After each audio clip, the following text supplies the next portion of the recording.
Hello, everyone, and welcome to day 18 of the 21-day Herbally-Inspired Holiday Challenge.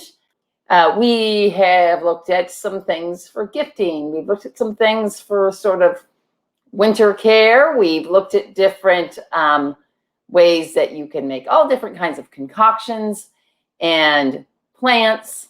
We've done some cooking things. And also, we're coming down to the point where we're going to be celebrating. So I want to share with you a great way that you can make your own spice mixes to use in preparing foods for people that might be visiting or as gifts as well. So today our plant of the day is basil. And this is a card from the Green Witch Oracle deck. And the word on it is trust. And basically, this is just saying that I love what it says because it's kind of like a kitchen witch book. And what it says is that you can reconcile and mend the bridges of trust by sharing pesto with a friend. So today we're not going to talk specifically about pesto, but we are going to talk about basil, which again is one of these culinary herbs that has a lot of helpful and medicinal properties. That's why it became a culinary herb. It's something that people knew was helpful, and it's delicious. And part of the reason why it's delicious is because it is a member of the mint family, like so many of these other culinary aromatic herbs that we like to use, including sage and thyme and peppermint, obviously, and basil, and a lot of other plants, even self-heal, which is more of a medicinal. All of these plants are all part of this mint family, and that those aromatic oils not only make it delicious, it also is some of the helpful compounds for medicinal use. So people are pretty familiar with basil, but basil is an interesting plant. Medicinally, it helps it with, again, sort of the stuck catarrh in your lungs if you have an issue with that. And it's also very good for sort of stimulating your digestion to help if you have a stuck digestion. It kind of helps to get things moving, get old food kind of moved out of your system and clean you out, which makes sense. It's got those great oils in it. And one interesting thing I read in preparing for the show was how it has been used. It was used in India, Middle East for this, and also, I think, in the United States for helping people who've had a long-term recreational cannabis use, and their lungs get kind of stuck, and they kind of get wonky in their nervous system, and they really don't have a good balance between the sympathetic and parasympathetic sides of the system, and so it's almost adaptogenic in a way because it helps to kind of bring those two parts of the nervous system into balance. And I thought that was really a cool use for it. Good old basil, tastes so good, does such great things. So let's talk about what you're going to be making for people that might be coming to visit you over the next few weeks.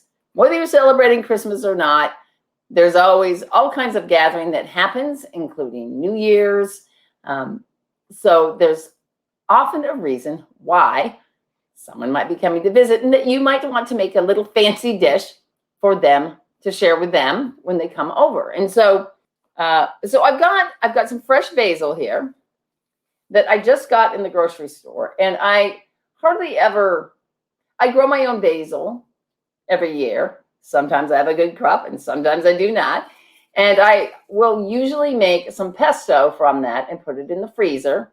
And pesto in its simplest form is just basil and oil. And you can create just a simple mix like that to preserve your basil, and then you get a fresh basil flavor during the winter. Throw it into anything. My main thing I use pesto for is for making meatballs. And so I just pull some out of the freezer. You can find a great pesto recipe online. We don't need to go into that today. But what I wanted to talk about today was making your own spice blends. And so I want to share with you this completely awesome, what I consider to be an essential. Oops, I forgot to also say that garlic is an important part of pesto. This amazing mortar and pestle. Okay, this I obtained decades ago at a Asian grocery store. So this thing probably weighs 7 or 8 pounds. It's really heavy. It's heavy duty. When I moved from the West Coast to the East Coast, I shipped this thing out here with me, and it cost me a lot, but it was so worth it. So this is like some sort of granite or some other kind of stone. This is the mortar, and this is the pestle. And so if you've never used one before, you simply take your herbs and you just put them in, and you, if you can see that, there we go. You just simply grind it around, and it crushes them up nicely. And one of the things I like about it is, especially if you're using herbs, like I've said before, when I dry and store my herbs, I tend to leave the leaves somewhat whole, and that means the stem is still on it. And so if I were to put this into a spice grinder, you can use a spice grinder, like a coffee grinder that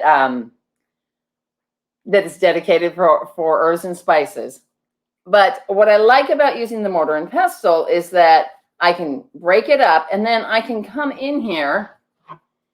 So I've got my stuff kind of mushed up a little bit in the bottom here, but it didn't break up those stems. And I can go in and pull out some of the stems that I don't want, and it just gives me more control over making a mix. Now, that's some dried basil that I had from my garden. When I buy fresh basil, if I don't use it all up right away, or any of these other fresh herbs that I buy, I just hang them to dry, and then they don't go to waste. These things don't stay in the fridge as long as you might think, because who knows how long it's been since they came from the greenhouse where they were grown to the grocery store. So you use what you want, and then you dry the rest for the future. So one of the reason why I want to convince you the importance of making your own, let me get back here enough. Tried to get this up high enough so you could look down on it, of making your own spice blends, is because of what happens when I decide, let's say I want to make a dip. That's what I'm gonna show you today. So here's your classic onion dip. I go to the store, I get my onion, this is my local generic grocery store here, and I get my recipe dip and soup mix. People use this in all kinds of flavorings. And here are the ingredients: onions, salt, that's good, they start with onions, cornstarch, sugar, caramel color, corn syrup solids, torula yeast, and natural flavors, whatever those are. Okay, here's another one I found: roasted garlic and herb mashed potato seasoning mix. First ingredient, maltodextrin, which I believe is a type of sugar, salt, garlic, yay, they actually have garlic in there, parsley, spices, don't know what those are, dextrose, soybean oil, hydrolyzed soy protein, autolyzed yeast extract, natural flavor, sunflower oil, disodium inosinate, and disodium guanylate, whatever those are. So these type of, and I'm not trying to put down one particular brand of anything, but as you can see, what are those? And do I need them? No, I don't need those. I don't need those in my food. I can easily make my own spice mixes. And a lot of those things actually are to keep things from sticking together, to keep it so it stays kind of dry and it's pourable. That's what a lot of those types of ingredients are. And then I even got this Old Bay seasoning here, which I do like the blend that they have. And it basically, the ingredients are spices, including paprika, celery seed, red pepper, and then salt, sugar, and caramel color. That's not quite as bad. But we can make a better spice mix than this from herbs that we bought, We dried them. They're pretty darn fresh because they were living not that long ago. And then we can just mix them together in our handy dandy mortar and pestle or spice grinder. You really do need something to grind up the spice nicely and make it nice and fine. And then we can make all kinds of different combinations. This is a combination here. My husband likes to make, when we do different kinds of roasts, he will blend together a bunch of different spices, primarily rosemary and thyme, maybe some sage, maybe some oregano, and we'll make this fine ground mix like this.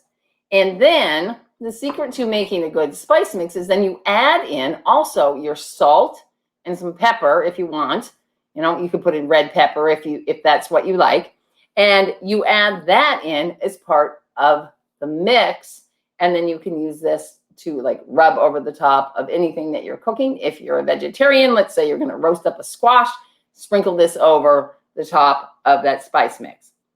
So the last thing I wanted to show you was just what I like to make my own type of herb dip for, you know, chips and dip. And so I don't want to use that onion mix. And so what I'll use a lot of times is dill. Again, this is some dill where I bought the fresh dill. I didn't use it all. I dried it. And now I've got some nice dried dill that I can use to flavor my mix. So with dill, I'm just going to put in some dill. I've got a little bit of basil in here. I'm just going to add some dill.